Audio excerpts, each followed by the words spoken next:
We're just going to start with a karakia. Kia tau ngā manaakitanga e te mea ngaro, ki runga, ki tina o tātou. Kia mahia, te hua, makihikihi, kia toi te kupu, toi te mana, toi te araha, toi te reo Māori. Ki tuturu, ki whakamaua, kia tina, hui e, taiki e. So I've just said, let the strength and force of our ancestors be with us, free our paths from obstruction, and so that our words, love and language are upheld and we move forward together. So I'm just going to hand over to Michelle, who's going to give us a little bit of housekeeping and get us ready for the workshop. Kia ora everyone, thank you for our karakia, Kathryn. Ko Michelle Gallagher tōku whenua. I am Michelle and I support all our amazing associates here at the Centre for Social Impact. So a huge warm welcome to everyone today. Te Pūaha Talks is offered to the community sector for free by the Centre for Social Impact and with support from Foundation North. And if you've been along before, you'll know I'm just going to bring up a beautiful little poll. Foundation North like to see who of their grantees are coming along and taking advantage. So if you can click away with your mouse there, would be wonderful. And Aimee and Kathryn, you might just have to click the X box. Cool, awesome. Thanks everyone, I can see them coming through. Beautiful. And a little bit of housekeeping today. We just want to encourage you to stay on mute. We're kind of having a bit of a quick session today, but we've got time for Q&A, so please use the chat. And yeah, we'd love to have you introduce yourselves in the chat as well. Wonderful. Thank you so much. And handing back to you, Kathryn and Aimee. Kia ora. Kia ora, Michelle. Aimee and I are just going to do a quick little mihi now, just to introduce ourselves. So I'll start. Tēnā koutou katoa, ko Kathryn Nemec tōku whenua. No Czech Republic mi ingarangi o ko tipuna. No tamaki makaurau ahau ko kuatunu. Tōku kāinga e te rohi a iwi o Ngāti Hei. Nō reira, tēnā koutou katoa. So I'm Kathryn. I'm originally from Auckland and I now live in Kuatunu, which is on the east coast of the Coromandel Peninsula, in the rohi of Ngāti Hei. So my ancestry is Czech from my father and English from my mother. My background is in community psychology and evaluation, and I've been with the Centre for Social Impact as an associate for approximately 7 to 8 years. So I'll pass over to Aimee now. Kia ora, tēnā tātou katoa, e mihi ana kia kōrua e Michelle me Kathryn hoki, kai te mihi. Kia koutou katoa, e rere nei te reo mihi, te reo aroha kia koutou. He uri ahau no ngai tahu tūhaurangi Ngāti Whakauē me ngā pohi hoki. No mō tu pōhoi ahau, ko Aimee kai o tōku ingoa. So, hi everybody. My name is Aimee. I'm a CSI associate. And I also work for Te Runanga o Ngai Tahu as the Strategic Transformation Lead. Originally from the metropolis of Bluff, Southland, have recently relocated to Ōtautahi, Christchurch, just within the last 18 months. So here temporarily, I will return south in a few years' time. But lovely to meet you all, and I hope you enjoy this very quick session today. Back to you, Kathryn. Kia ora, Aimee. So I'm just going to start with a really warm welcome to everybody, and thanks so much for attending this session. I'm just going to start with just giving a little bit of background about why we're here talking about Te Tiriti today.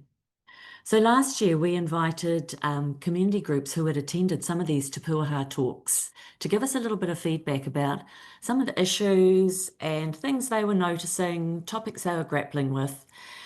And you won't be surprised to hear that these topics included things like, you know, where do we go for funding? How do we engage with local Māori and walk alongside the treaty? Evaluation and impact, strategy and development, community engagement, and topics that I'm sure you're all more than familiar with. So as a result of that, we developed 3 capability development resources that are all live on the Te Pūaha website. If you want to go and have a look at them, I really, really recommend it, and I'm sure you'll find them helpful. We've got the funding guide for new organisations that are setting up, looking for funding, trying to find organisations that do grant making and need support of how to apply for funding. We've got the capability wheel, which is for larger not-for-profit organisations who are really looking to deepen and extend their practice. So it provides tools for organisations to reflect on their organisation, what's going well, what are the areas for improvement, and really get ready to deliver impactful services. And there's also the Core Skills Toolkit. So this is a resource that introduces topics that community groups said were important for them, and it's for new and small community groups that are setting out on their journey, or for established organisations that are just wanting a bit of a refresh about what's topical and what are the latest resources. Each skill area is seen as a sort of key PO for building strong organisations. So these 3 resources are, they can be thought of as either standalone resources or as complementary, building on each other, starting off with the getting some funding, getting your core skills sorted out within the organisation, and then moving on to the next step as you start to deepen your practice. So the purpose of this series of workshops is really to drill into a little bit more detail of what's in the toolkit. So what's already there is quite general. Each skill area has an introduction. It's got a short section on why it's important for your organisation and a set of questions to ask when you're getting started, and also a link to resources and templates that could be useful. So this is the third workshop that we're offering on the toolkit, and we've got more workshops covering other topics coming up in the next couple of months, or between now and the end of August. So at CSI, we've got a range of associates who work across a really wide range of area. And today, Aimee is going to share some of the things she's learned and experienced when working and engaging with community groups about Te Tiriti. So I'm going to hand it over to Aimee now, who's going to give us an overview of what this presentation is, what this workshop's going to cover. So Aimee, over to you. Thanks, Kathryn. Kia ora koutou. So just a very short, sharp session today. I'll share a little bit about why being a Te Tiriti-focused organisation is important. Some practical tips from my experience about working in partnership between Māori, mana whenua and community groups. And also talk about partnerships between Māori, tāngata whenua and tāngata tiriti. And then at the end, we'll have an opportunity for questions and answers if there are any questions.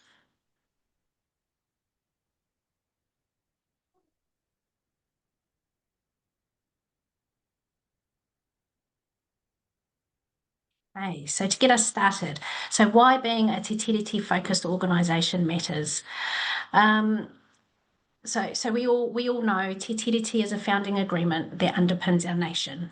It established the relationship between Māori and the Crown, and it continues to shape how we live and how we work together today. Being Te Tiriti-focused, it isn't just about doing what's right for Māori. It's about creating a fairer and a more just Aotearoa for everybody. When we uphold Te Tiriti, we're building the conditions for all of our people, our natural environment, and our future generations to flourish. And I can't emphasise enough that Te Tiriti is founded on the outcomes are for everybody. So The Māori worldview and Māori concepts of intergenerational well-being remind us all that our actions now shape the world that our mokopuna are going to inherit. And if we care about thriving communities in health and education, in the economy and in the environment, then te tiriti must be central to all of our work. Slide.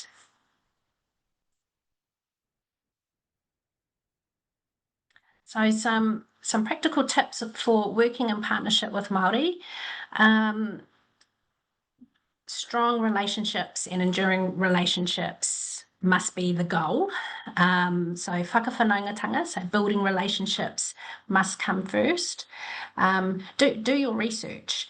Understand mana whenua history, their plights, their successes, their values, what kaupapa they're working on at the moment. And, get really curious, are there some synergies between the work that you do, the organisation you're involved with, your whānau life, your community? Are there some synergies with what mana whenua are working on in their community? Relationships take time, so take the time to connect, build that trust, and it's important to know that mana whenua are quite stretched, so their capacity is quite stretched. They're in high demand. They're running the pā, they're working full time, they're a mum, they're a dad, they're the auntie and uncle to all of the community most times. They're consulting, they're discussing things with local government, national government, community groups, funding bodies. So it's really important to just acknowledge and be aware that mana whenua, they are stretched, they are time poor, they're in high demand. So building a relationship and engagement can take time. I encourage everyone all the time, be a learner, be curious. Māori knowledge, values, experiences, te reo, and take cues from Māori leadership that already exist within your network and within your communities as well.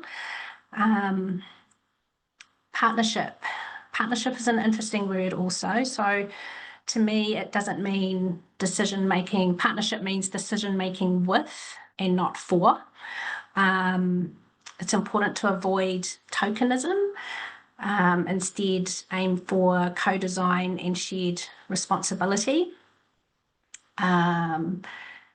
Understand, again, take guidance from Māori leadership in your communities around tikanga.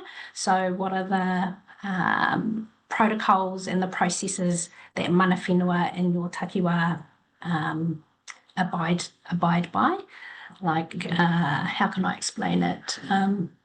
How they roll. This is how they roll. This is how they function. It's really important to have a clear understanding of that.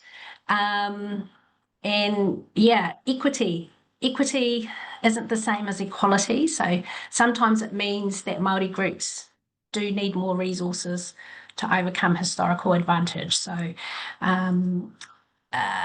there are some good resources actually on Te Pūaha around equity.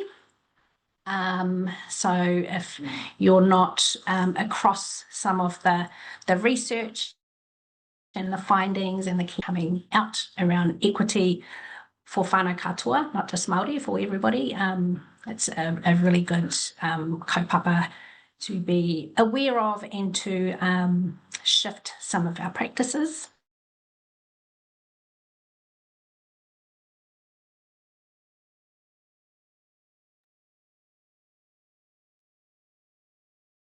Sorry, everyone. I think Aimee might be having some Wi-Fi issues. Let's just give her a sec to come back. Do want to engage with and you do want to partner with Māori or mana whenua in your region, it's really important that you can articulate your why. So why do you want to engage and why do you want to partner with mana whenua? So if you want to chip away at that during the kōrero, we can discuss that later if we have some time.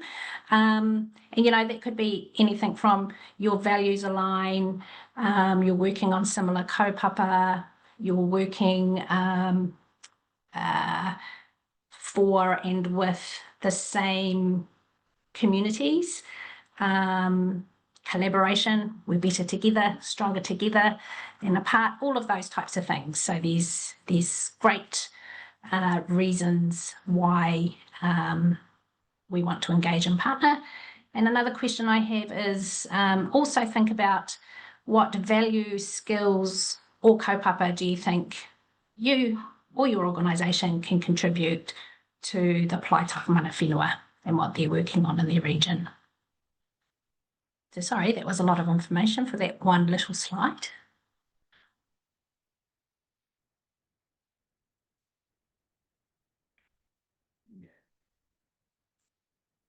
And the next one, Kathryn.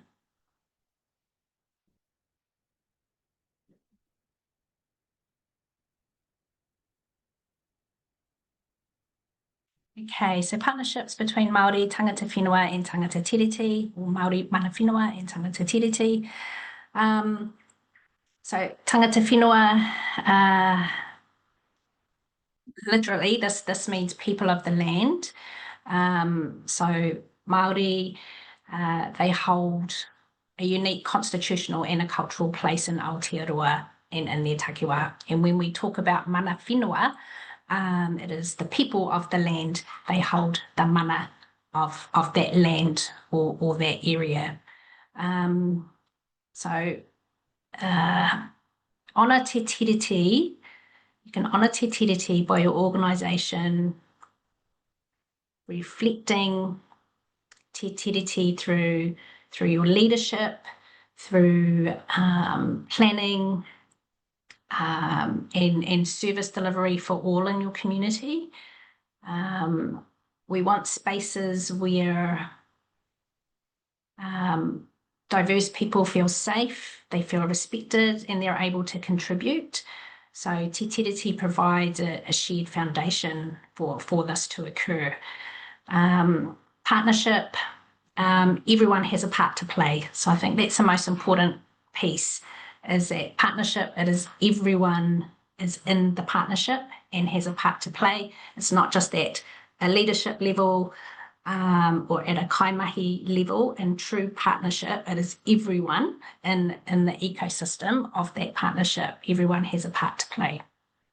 And also good to remember that partnerships between tāngata tiriti and tāngata whenua, it's a job for both. It's not just the job for Māori, and it's not just the job for treaty educators or the treaty person here and the treaty person there.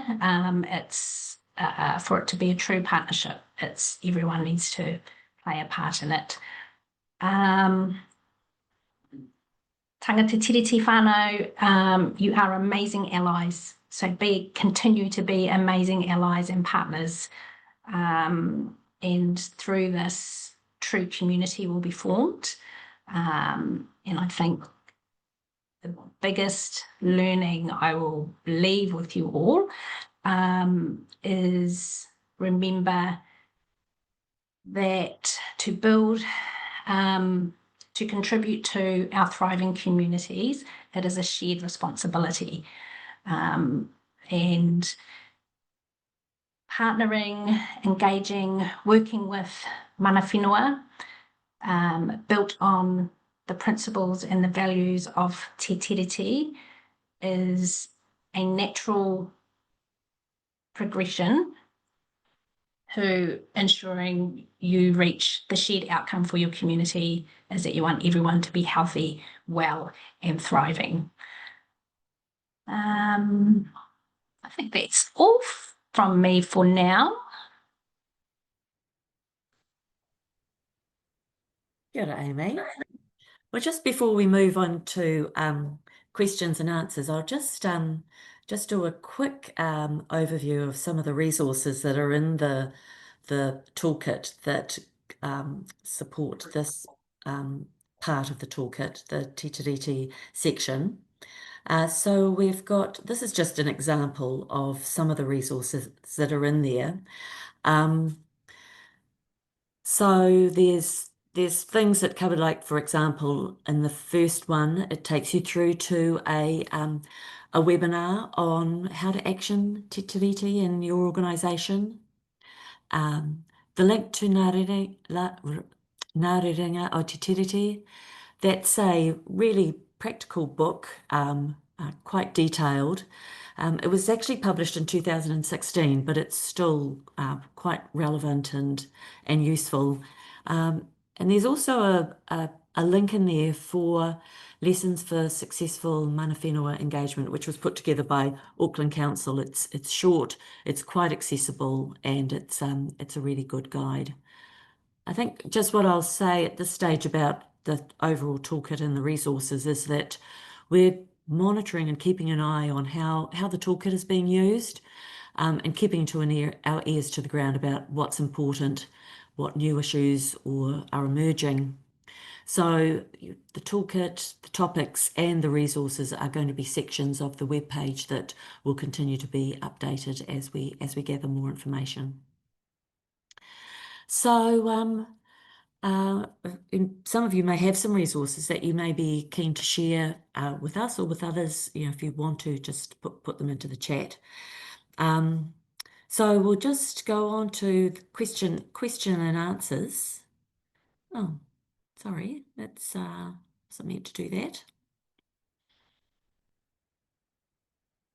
I've opened one of the links now instead of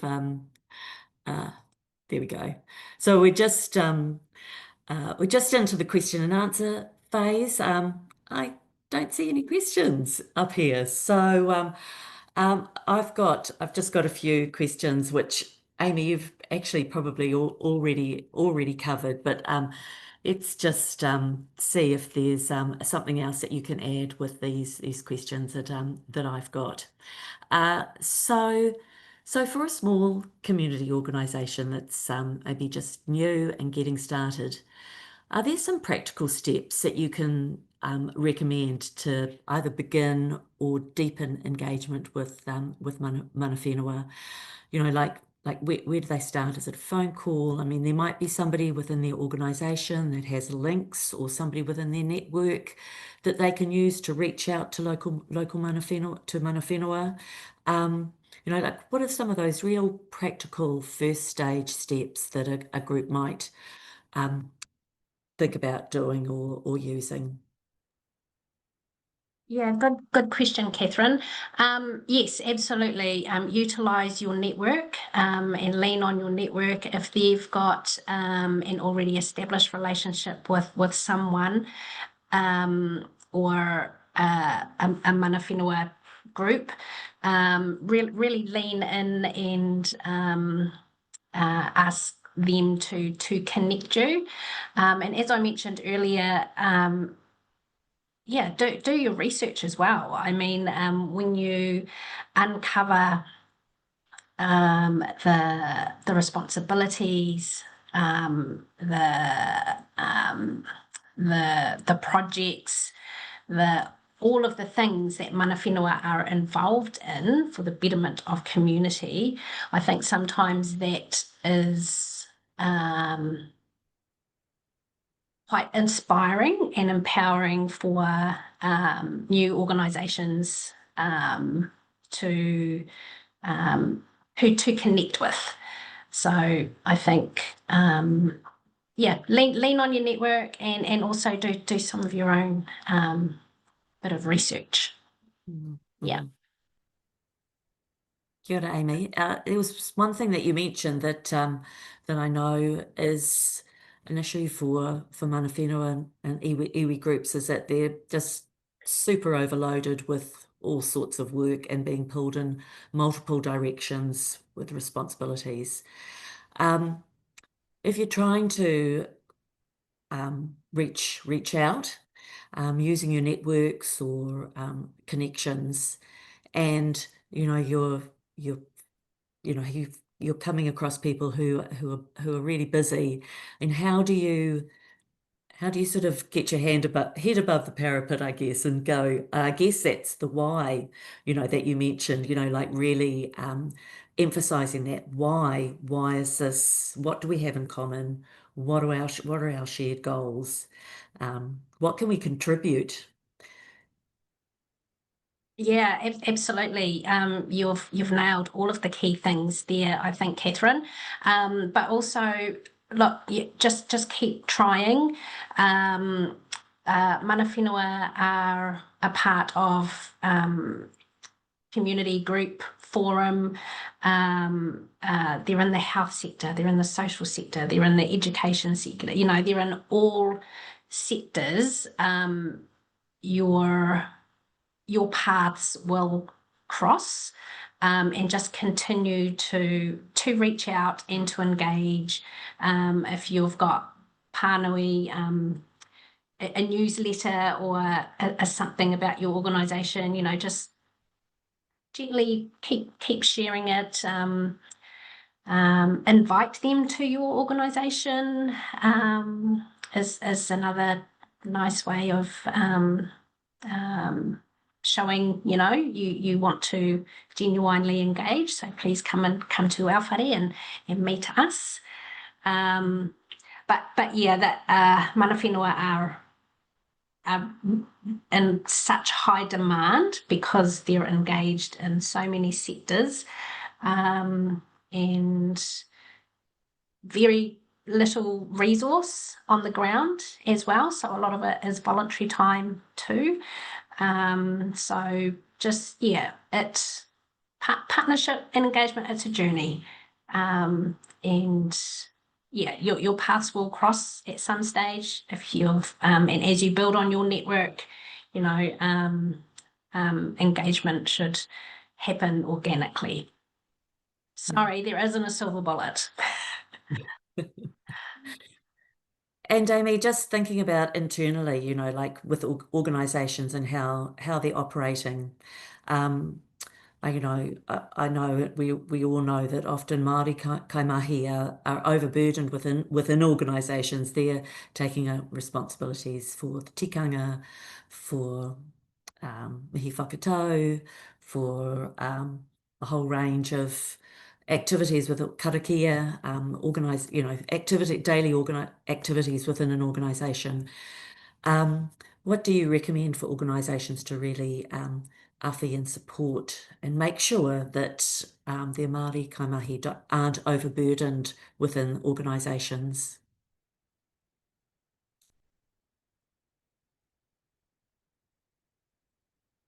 Oh, you're just on mute, Aimee. Thank you. I am too. Sorry, there's building happening in the background, so I just muted myself.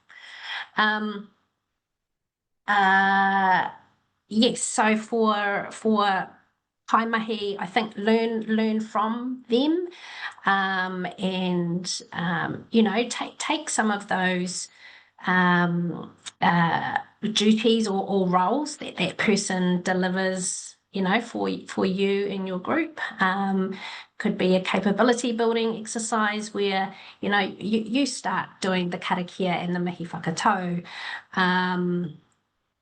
I think also, just working with that kaimahi, what would make their work conditions and environment in their role better for them, and also it's important to ensure, whether it doesn't matter if you've got one or five kaimahi in your organisation, cultural safety is really important too. So that could be a advisory group or a subcommittee of your board, or an external person or group that provides that cultural supervision or cultural safety for your kaimahi as well. And what I mean by cultural safety is that they feel that they're following a tika process, or they're following a tikanga a process and procedure that is keeping everyone in the organisation safe in the Māori worldview. Yeah, that's an important part as well.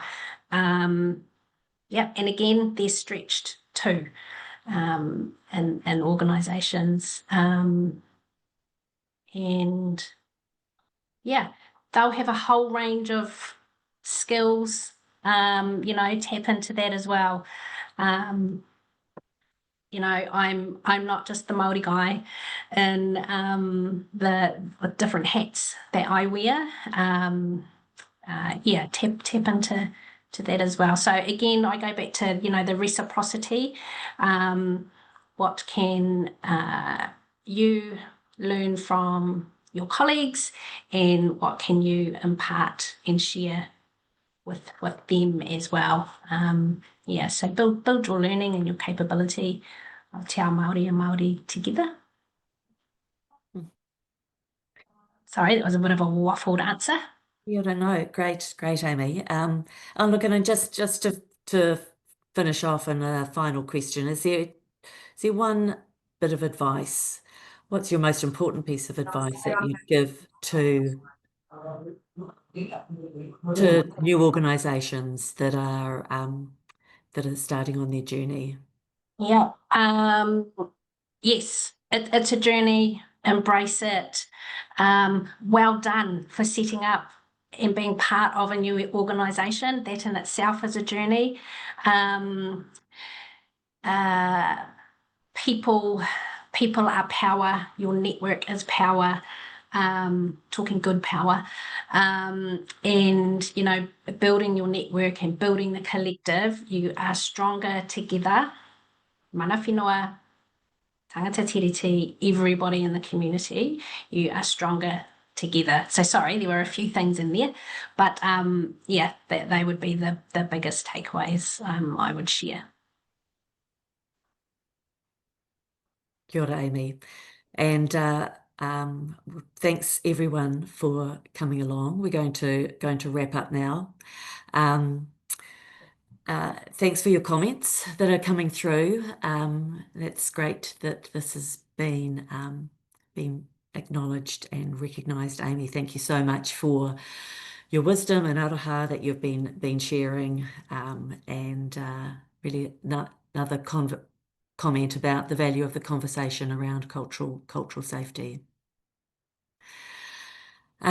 So I just wanted to comment again that this is our third of 7 workshops that we're offering on the Core Skills Toolkit. So keep your eye out for some more workshops that will be coming over the next couple of weeks. We've already done community engagement and communicating your work, and you will find recordings of these workshops on the Core Skills Toolkit webpage. So we're going to be using the content of these workshops to keep building the content and the material in the toolkit. And you'll also be sent an email following this up, and Michelle will forward the recording of this so that you can go back to and have another listen to it. Aimee and Michelle, is there any final comments that you want to make before we close?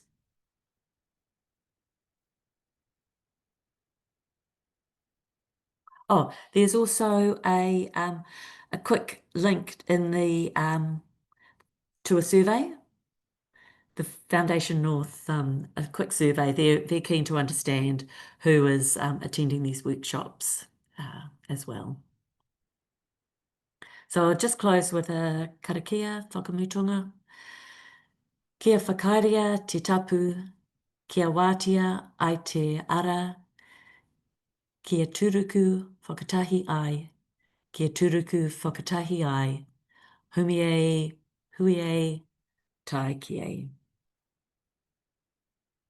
Kia ora everyone. Thanks for coming. Kia ora.